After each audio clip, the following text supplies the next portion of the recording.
It's an energy thing. The degree of your alignment makes... And are you refreshed? Yes. Now what are you wanting to talk about?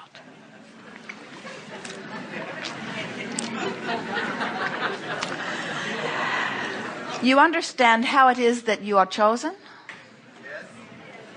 The power of your question makes you shine brighter. In other words, it's an energy thing. The degree of your alignment makes us see you more clearly. Sometimes someone with a very powerful question who is not in alignment with the idea of being called on, just wants to and is frustrated that they aren't, will get in the chair, but it's never pretty.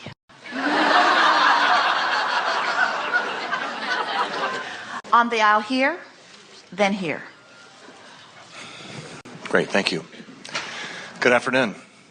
My question came up at lunch with my wife and some others, and as I sat here all morning, I'm thinking about how everybody has skin in the game here.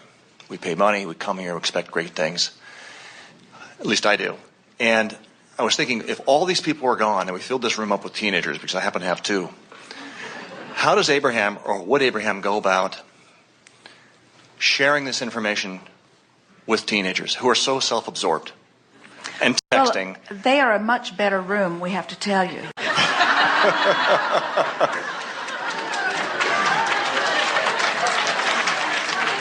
As rooms go, in that they are far less resistant. A woman said one day, she sat in the back of the room and told everyone afterward that she had been doing everything short of standing on her chair, waving her hand, trying to get called on, but we could not see her at all. Not because she was too far away, but because her energy was out of whack. And during the segment of lunch, she had lunch with her children, which always brought her back into alignment. And during lunch, one of her children said, "Mother, if you get a chance to talk to Abraham, would you ask Abraham a question for me?" So when she came back from lunch, there she was, all lighted up in the corner. She was the first one we called forward. And the little one's question was, why are grown-ups so grumpy? Which really spoke to everything. It spoke to why she wasn't being called on. It's the level of resistance. So teenagers are self-absorbed and not yet feeling guilty about it. In other words... Here I am. You must be self-absorbed in the sense that everything matters to you most. Esther has been astonished in the last few days because there's been something sort of buzzing around in their experience. And as Esther has been visiting with people who she thought had a particular point of view about something, she's been astonished to discover that their point of view does not include her at all. At all. It just knocked her over because she's self-absorbed enough to have thought that she entered into their equation. And it was a little shocking and painful to discover that they had been doing their best to edit her out of their equation. And we say everyone is self-absorbed. In other words, you must be. That's what we talk about. So when you are not worrying about what other people are doing, but your only attention is upon where you are in a relationship with you, that's the kind of self-absorption that brings you into vibrational alignment with Source and with all of the wonderful things that are in your vibrational escrow.